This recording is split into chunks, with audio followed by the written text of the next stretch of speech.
Olá, meu povo, tudo bem com vocês? Eu prometi que eu voltaria aqui pro canal quando eu tivesse algo pertinente para conversar, né?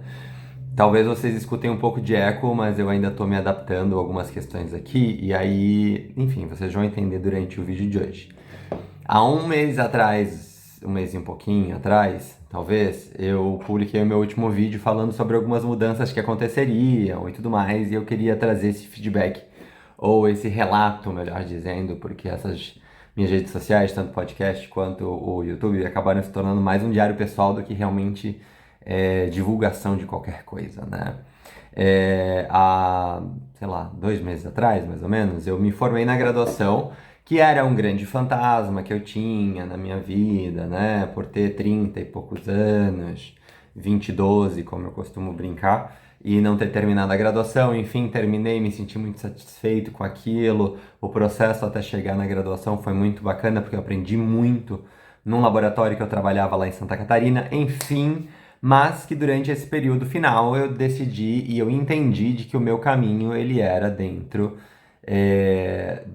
da área acadêmica, né? Que era fazendo mestrado, fazendo doutorado. E para contextualizar, e para quem chegou de paraquedas aqui, vamos contextualizar desde o princípio. Prazer, meu nome é William Cardoso, eu sou biomédico de formação, formado pela Universidade do Sul de Santa Catarina, em Florianópolis, sim, sou catarinense. E durante 2024 eu fiz alguns processos seletivos e vou contextualizar os dois primeiros e o que eles me trouxeram de positivo. Na verdade, assim, durante o ano eu me inscrevi em 4 processos, um deles eu acabei abrindo mão. Um quinto processo eu não me inscrevi porque o edital não tinha saído, terminou o processo seletivo desse quinto agora, quando eu já estava onde eu estou agora. Mas enfim, vamos lá, contextualizando desde lá do começo. Eu tinha me inscrito para o processo seletivo da Universidade Federal do Paraná para o programa de pós-graduação, para fazer mestrado no programa de microparasito e patologia experimental. Acabei não seguindo com o processo porque era um processo seletivo que não pretendia ou não havia disponibilidade de bolsas. E hoje, estando dentro do mestrado, eu entendo de que a bolsa era algo que é extremamente necessária, principalmente no início do mestrado, provavelmente para o mestrado inteiro, mas né, desde uma perspectiva de quem está começando, é algo necessário. Então eu abri mão justamente por conta disso. Meu segundo processo seletivo foi na Federal de Santa Catarina, no programa de biotecnologia, porque microbiologia e parasitologia encontravam-se dentro desse programa.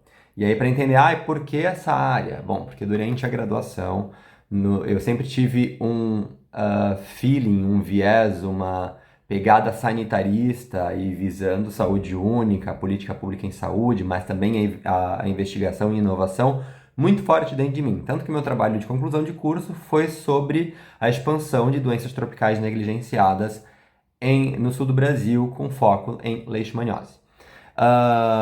No processo seletivo de Santa Catarina, eu acabei passando na prova, o meu projeto foi bem avaliado, enfim, mas na última etapa, que era a arguição, eu notei algumas questões que fugiam ao teor avaliativo de um processo seletivo de mestrado e acabei não sendo selecionado. Eu fui questionado por questões mais de cunho pessoal e de por que não tinha entrado em contato com o orientador e questões do gênero. Acabei não entrando. Enfim, tudo bem, coisas que passam, né? Amo Florianópolis, não vou criar mágoas pela Universidade Federal de Santa Catarina por conta disso. Fiz depois o processo seletivo da Universidade Estadual de Londrina, no programa de patologia experimental, que era onde justamente estava o laboratório de doenças tropicais negligenciadas. Lá a prova foi uma prova bastante difícil e acabei não passando. E tá tudo bem, porque quem tá na vida acadêmica, na pós-graduação, sabe de que muitas vezes é isso, é tentar se esforçar, mas muitas vezes a gente não alcança e tá tudo bem. Depois eu encontrei Pelotas, né? E Ouro Preto, em Minas Gerais.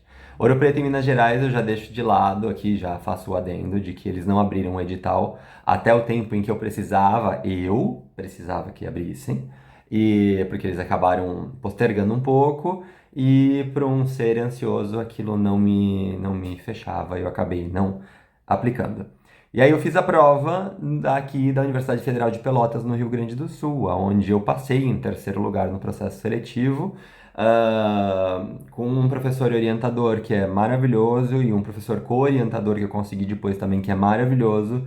E os dois têm me dado uma perspectiva muito diferente da mesma área, né? Um é mais voltado para epidemiologia, análise de dados secundários, e o outro, que é quem eu mais acompanho, desde uma perspectiva da biologia molecular, da parasitologia molecular, e que eu tenho aprendido muito. E isso é muito engraçado, acho que é esse o ponto aqui. Durante a graduação, eu não gostava de biologia molecular. Eu sempre gostei muito da epidemiologia e da vinculação dela com as áreas afins a que eu sempre tive, né, de saúde pública, saúde única, que é um caminho mais linear de se traçar, digamos, né, para depois a epidemiologia, zoonoses e afins. Mas eu acho que durante a graduação eu não gostava de biologia molecular, né, de PCR, eletroforese, extração de DNA, proteína K, porque a minha formação da graduação, ela não foi boa o suficiente. Eu não estou dizendo que ela foi ruim, mas de que poderiam haver conteúdos ou eixos temáticos ali que talvez fizessem com que ela se tornasse mais atrativa. Mas eu entendo também que durante a graduação as matérias elas têm que dar uma pincelada básica em alguns aspectos e acabam não trazendo para a gente aquilo que realmente é, né? E hoje eu me sinto extremamente realizado dentro de um laboratório de biologia molecular. Tenho aprendido muito, errado muito, levado em consideração muitas coisas. E aí vem um ponto que vai ao extra acadêmico, né? Lá no dia 19 de agosto, isso. Quando eu entrei no ônibus em Santa Catarina para vir para Pelotas, eu tive um grande momento de crise, de estar deixando algo que era muito seguro, que era a minha zona de conforto, né? Eu morava com os meus pais, eu tinha uma segurança em vários aspectos, desde o financeiro ao afetivo, rede de contenção. E aí eu estava entrando num ônibus para uma cidade que eu nunca tinha visitado, que eu não fazia ideia como era a instituição, eu sabia, né, de que era uma universidade muito boa, que tem uma trajetória bastante bacana, principalmente na área onde eu estou hoje, ah, mas eu não fazia ideia de como ia ser essa jornada no sul do Rio Grande do Sul, na Berola, aqui com o Uruguai. Enfim, eu sempre brinco de que eu entrei no ônibus, eu chorei por meia hora e depois eu gastei tanta energia que eu dormi e eu acordei quando eu estava entrando em Pelotas, sendo que são 13 horas de viagem de ônibus, né? Cheguei aqui e eu fui muito bem acolhido pelo grupo de pesquisa onde eu estou. E é muito engraçado isso, eu até conversei com um colega meu, com um amigo meu do laboratório, que todo mundo é um laboratório relativamente grande em número de pessoas participando, todo mundo com posições bastante firmes, mas muito colaborativo e sempre numa ideia de eu piso forte, mas eu respeito a tua opinião, ou eu piso forte, ou tenho uma posição forte, enfim, mas a gente se respeita. Existem, obviamente, os atritos que podem surgir em qualquer lugar, mas, de modo geral, é um laboratório assim que eu me senti muito acolhido desde o primeiro momento, né? Eu brinquei na primeira semana porque todo lugar que eu ia, eu era, tu é o aluno que veio de Santa Catarina, né? Professores e afins, e algumas coisas relacionadas a Santa Catarina que eu tive que esclarecer de que não sou, né? Fica aí a entrelinha e muita gente vai entender o que isso significa. Ah, e aí, algo que me chama atenção, na verdade, desse processo todo, não é o ter entrado no mestrado, não é o entrar nesse mundo todo diferente que é a pós-graduação, que, claro, é muito impactante. Foi o projeto que eu desenhei durante todo o primeiro semestre para que acontecesse no segundo. E eu me sinto muito realizado com isso, de hoje estar na pós-graduação, de hoje estar num programa de pós-graduação, o qual tem me enchido de entusiasmo e vontade de aprender cada vez mais, de estar num laboratório que me traz o mesmo sentimento. Mas de hoje tá vivendo a realidade que eu queria viver. Eu sempre tive muito essa questão de, nos últimos 2, 3 anos, de estar me sentindo muito um impostor, de estar muito me sentindo frustrado por não ter alcançado certos objetivos naquele momento. E hoje a questão de, tipo, eu tenho 32 anos e X, insira aqui qualquer coisa, não me pega mais, sabe? Às vezes eu posso até ficar meio reflexivo com algumas coisas, mas é, eu brinquei com a minha família dizendo que hoje eu tô tendo, mesmo estando com uma sobrecarga, assim, né? É normal. E aí vem um ponto muito importante. É normal em qualquer projeto que a gente inicia, a gente vai ter uma sobrecarga emocional, mental, psicológica, porque é tudo muito novo. Então, é muita coisa que você está aprendendo ao mesmo tempo, desde o como lidar com as pessoas até com a questão realmente teórico, prática e científica. Então, é muita coisa ao mesmo tempo. Então, tu se sente sobrecarregado, tu se sente muito cansado. Mas mesmo assim, eu me sinto muito realizado e vivendo uma vida muito mais sociável do que e feliz do que eu vivia há alguns meses atrás em Santa Catarina. É, Claramente isso tem muito a ver com as pessoas que me receberam aqui, claramente tem a ver com um corpo docente ao qual eu me senti muito bem recebido e também estou me sentindo bem acolhido, por mais que é um pouco cedo para falar sobre isso, mas até o presente momento muito bem acolhido para tipo, eu tive uma aula sobre X assunto, fiquei com dúvida, tive a total possibilidade de sentar e, tive dúvida sobre tal coisa por conta de X, Y, Z. É assim mesmo? Beleza. E aí eu sigo aqui e eu tenho essa proximidade. Eu não sei se talvez seja porque a gente vem de uma. Quem vem, né? Assim, acabou de terminar a graduação e entra na pós. Na graduação a gente tem muito essa questão da distância entre o docente e o aluno em algumas universidades. Aqui não é. Assim, claro, a gente mantém o respeito, né? É ideal que a gente mantenha sempre o respeito. Mas o grupo que me rodeia me faz muito bem. É, Não quero tirar mérito de ninguém, né? Mas cada uma dessas pessoas vem trazendo pontos muito positivos em diferentes aspectos, né? Desde um aspecto mais acadêmico até um aspecto mais social, de contenção.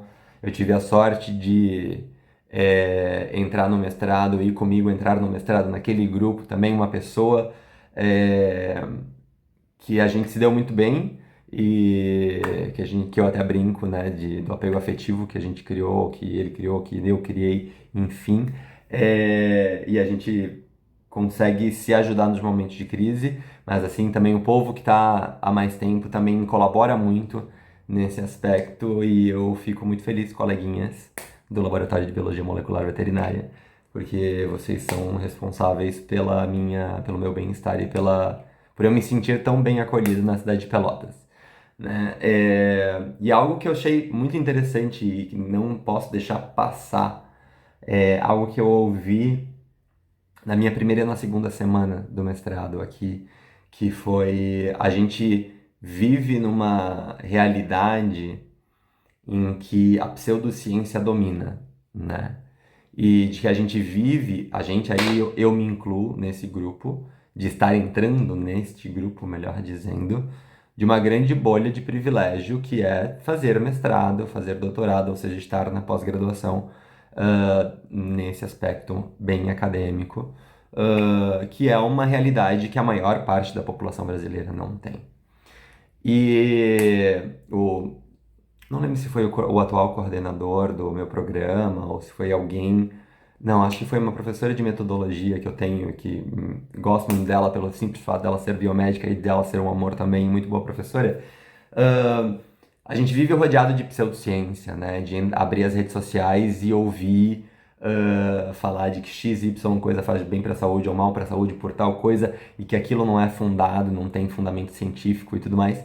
E é nosso dever, estando no lugar em que estamos ou ingressando no lugar em que ingressamos, de levar para a sociedade de uma maneira didática e fácil, de fácil acesso, conhecimento para combater essa pseudociência. A gente não vai conseguir derrubar ela, mas a gente precisa poder acercar a academia à sociedade. Acho que esse é um dos pilares importantes da pós-graduação, da investigação científica, né? Claro, para o investigador, para o pesquisador, para o pós-graduando, é importante ele aprender todas as coisas, desenvolver o seu projeto, publicar artigo, crescer academicamente, profissionalmente, mas também um pilar essencial é acercar a universidade, acercar a academia à comunidade e não manter esse status de uma alta casta, né, de não, porque tem mestrado, tem doutorado, tem pós-doc e o resto da população, que é algo que realmente existe, né? Talvez quem esteja dentro da pós não veja tanto dessa forma, porque a gente sempre brinca, né, de que a gente está no mestrado, no doutorado e está recebendo pouco, porque realmente existe pouco incentivo financeiramente, financiamento e também o próprio incentivo de programas que façam com que isso se desenvolva cada vez mais, com melhor estrutura, com melhores programas de internacionalização, enfim. Mas no final das contas a gente está dentro de um grupo de muito privilégio e é importante a gente poder fazer isso. O mestrado está sendo uma experiência muito bacana. Tem um pós-doc do meu grupo, Cauê, que ele brincou na minha primeira semana do mestrado de que o mestrado é o psicotécnico da pós-graduação, né? Porque o mestrado são 2 anos, é um período curto, dentro de tudo, comparado ao resto. E, e por hora, né, pensando em 2 anos, 24 avos dele já foi. Tá sendo algo muito bacana. Eu sei que eu vou ter muito desespero no meio do caminho, de que eu vou ter várias crises com respeito ao meu projeto, as quais de vez em quando eu tenho uma, mas eu me sinto muito feliz, muito realizado e notado de que todo esse tempo que eu acabei tendo a síndrome do impostor de não ter alcançado certos objetivos, hoje vem se mostrando como talvez não era tão necessário ter tido aquelas crises, porque no final das contas eu alcancei, ou estou alcançando, ou estou chegando aonde eu quero. E mostrando novamente algo que eu já repeti anos atrás aqui nesse canal, de que idade ela é um fator importante em alguns aspectos, mas no final das contas, no contexto geral de projeto, não tanto, né? Qual que seria a diferença de eu ter entrado no mestrado com 32 ou ter entrado no mestrado, sei lá, com 28? Ah, são 4 anos, eu poderia ter terminado o mestrado e ter entrado no doutorado, beleza, mas e a maturidade que eu adquiri durante esses 4 anos? Será que eu realmente teria tido a maturidade para lidar com certas questões como eu estou tendo hoje? Não sabemos, né? Porque o IC ele não faz nada, eu sempre falo isso. Mas enfim, eu só queria fazer esse grande relato. Nossa, falei 18 minutos já. Eu acho que dá pra ver pelo meu semblante, né? De que eu realmente estou muito realizado, estou muito feliz. Só não me acostumei ainda com a umidade dessa cidade. Pelotas é muito úmida, mas a universidade é muito boa. Tudo tem sido assim muito bom, sempre com os pés no chão, de entender que existem coisas ruins que acontecem no meio de coisas boas. E é isso, mais um relato aqui pro canal para dizer que eu não morri, que eu continuo vivo e que eu estou muito vivo e seguindo um projeto que está sendo muito legal. Daqui a algumas semanas, daqui a alguns dias, não sei, eu volto. Fiquem por aí.